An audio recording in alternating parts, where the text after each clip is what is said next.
여러분, 과학이 예술이 될 수 있다고 생각하세요? 오늘은요, 화학 실험실을 마치 거대한 작업실처럼 쓰고 눈에 보이지도 않는 분자를 물감처럼 사용해서 불가능에 가까운 걸작들을 만들어낸 한 예술가, 아니죠, 화학자의 정말 놀라운 이야기 속으로 한번 들어가 보려고 합니다. 바로 이 문장입니다. 1965년에 노벨위원회가 한 화학자의 업적을 두고 이렇게 표현했어요.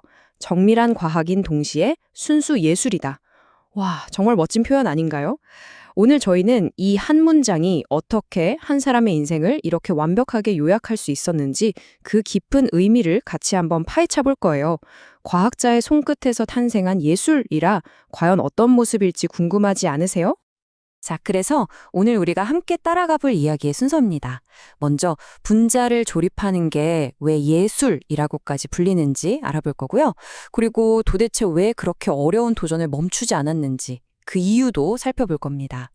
이어서 알비 우드워드가 남긴 정말 눈부신 걸작들을 쭉 감상하고 그 천재성의 비밀은 뭔지 살짝 엿본 다음에요. 마지막으로 그가 화학의 역사를 어떻게 완전히 바꿔놓았는지 확인해 보겠습니다. 자, 그럼 첫 번째 순서부터 시작해 볼까요? 이 분자 조립 예술이라는 거 기본부터 좀 알아봐야겠죠? 도대체 유기합성이라는 게 뭐길래 이걸 예술에까지 비유하는 걸까요? 그러니까 유기합성이라는 건요, 그냥 뭐 재료 몇 개 섞어서 짠 하고 나오는 게 절대 아니에요. 이건 비유하자면 눈에 보이지도 않는 아주 작은 레고 블록으로 어마어마하게 거대한 성을 짓는 거랑 비슷해요. 모든 원자를 정말 정확하게 딱 바로 그 자리에 착착 맞춰 넣어야 하는 엄청나게 정밀한 작업이라는 거죠. 만약에 원자 하나라도 위치가 틀렸다? 그럼 그냥 모든 게 실패로 돌아가는 겁니다. 와, 상상만 해도 아찔하죠. 그리고 이 분야의 모든 화학자들이 결국 마주해야 하는 뭐랄까 최종 보스 같은 존재가 있습니다. 바로 자연이죠. 생각해 보세요. 자연은 정말 복잡한 물질들을 너무나도 쉽게 그리고 완벽하게 만들어내잖아요. 그 능력에는 정말 끝이 없어 보일 정도예요. 그러니 과학자들 입장에서는 이건 뭐 넘어야 할 거대한 벽 그 자체인 셈입니다. 아니, 근데 이런 생각 들지 않으세요? 자연이 이렇게 알아서 다 완벽하게 만들어주는데 왜 굳이 인간이 이렇게까지 힘들게 합성에 도전해야 하는 걸까요? 그냥 자연을 흉내내는 거? 그 이상의 뭔가 특별한 이유라도 있는 걸까요? 네, 여기에는 아주 현실적이고 또 중요한 이유들이 있습니다. 첫째는 이 분자 구조가 정말 맞나? 하고 검증하는 거예요. 직접 만들어 보면 확실하잖아요. 둘째는 그 만드는 과정에서 새로운 화학 원리를 발견하기도 하거든요. 근데 무엇보다 중요한 건 이거예요. 기존 물질을 살짝 바꿔서 훨씬 더 효과적인 약을 만들 수도 있고요.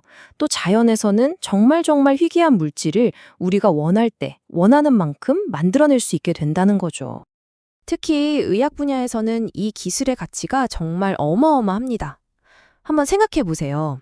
자연에서 얻은 항생물질이 물론 좋죠. 하지만 그게 우리 몸에 100% 완벽하게 맞는다고는 할 수 없잖아요. 바로 이럴 때 유기합성이 빛을 발하는 겁니다. 화학자들이 분자 구조를 아주 미세하게 조정해서 효과는 최대로 끌어올리고 부작용은 확 줄이는 거죠. 말 그대로 우리 몸에 딱 맞는 맞춤형 신약을 디자인할 수 있게 되는 거예요. 자, 이제 바로 그 불가능의 영역에 아주 과감하게 뛰어들었던 오늘 이야기의 주인공을 만나볼 시간입니다. 이름은 바로 로버트 번스 우드워드. 이분은요, 좀 특이해요. 다른 동료들이 야, 그건 절대 안 돼, 불가능해 라고 말하는 그런 과제에만 일부러 골라서 도전하는 걸 즐겼다고 합니다. 그야말로 당대 최고의 그리고 가장 대담한 화학자였죠. 그의 이력서를 보면요, 이건 뭐 거의 불가능 정복기 수준입니다. 2차 세계대전 중에는 말라리아 치료제인 퀴닌을 합성해냈고요. 전쟁이 끝나자마자 스테로이드 계열인 콜레스테롤과 코르티손을 만들어냈죠. 그러다 1954년에는요, 그 누구도 성공하지 못했던 아주 복잡한 맹독 스트리크닌을 딱 만들어내서 전 세계를 충격에 빠뜨렸습니다. 그리고 여기서 끝이 아니에요. 마침내 지구 생명의 근원이라고 할 수 있는 엽록소까지 그의 손에서 다시 태어나게 됩니다. 정말 대단하죠? 근데 그의 도전은 여기서 멈추질 않았어요. 레세르핀, 리세르그산, 콜히친, 지금 우리한테는 이름이 좀 낯설게 들릴 수도 있는데요. 이 물질들 전부가 당시 의학계에서는 정말 정말 중요하고 꼭 필요했던 것들이거든요. 이런 것들이 계속해서 그의 연구실에서 쏟아져 나온 겁니다. 정말 그의 지적 호기심에는 끝이 없었던 것 같아요. 자, 그렇다면 이 끝이 없는 호기심, 그리고 계속되는 성공, 그 뒤에는 대체 뭐가 있었을까요? 무엇이 우드워드라는 사람을 이토록 특별하게 만들었을까요? 지금부터 그의 천재성의 비밀을 함께 파헤쳐 보겠습니다. 당시 사람들은 그를 마법사라고 불렀다고 해요. 하지만 여러분, 그의 성공은 결코 마법이 아니었습니다. 그의 손에는 신비로운 주문 같은 건 없었어요. 대신 누구보다 치열한 화학적 사고가 있었죠. 마법 지팡이 대신에는 단 한 치의 오차도 허용하지 않는 아주 엄격하고 완벽한 실험 계획이 있었을 뿐입니다.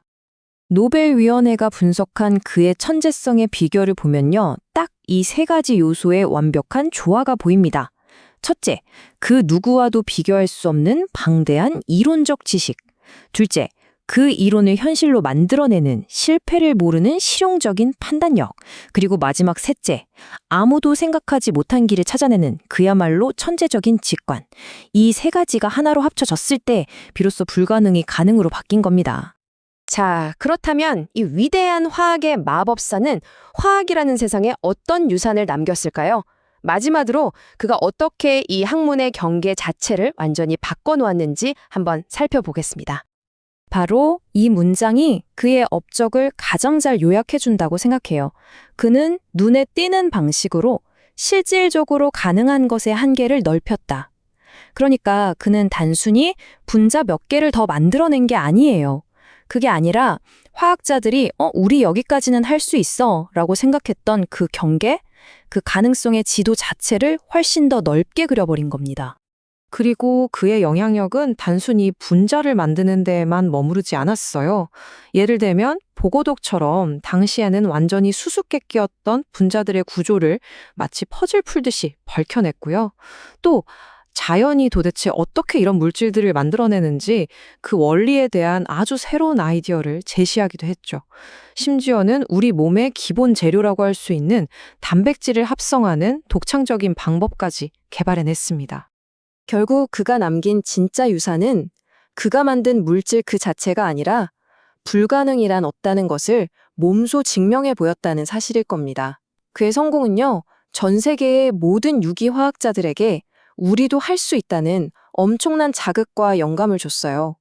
그리고 다음 세대 과학자들이 훨씬 더 대담하고 원대한 꿈을 꿀 수 있는 발판을 마련해 준 거죠. 우드워드의 이야기는 오늘을 사는 우리에게 이런 질문을 던지는 것 같습니다. 그렇다면 오늘날 AI나 유전공학, 또 신소재 같은 분야에서 불가능의 지도를 새로 그리고 있는 현대판 마법사는 과연 누구일까요? 그리고 그들이 우리에게 열어줄 새로운 세상은 또 어떤 모습일까요? 여러분도 한번 상상해 보시면 어떨까 싶네요. 오늘 이야기는 여기까지입니다.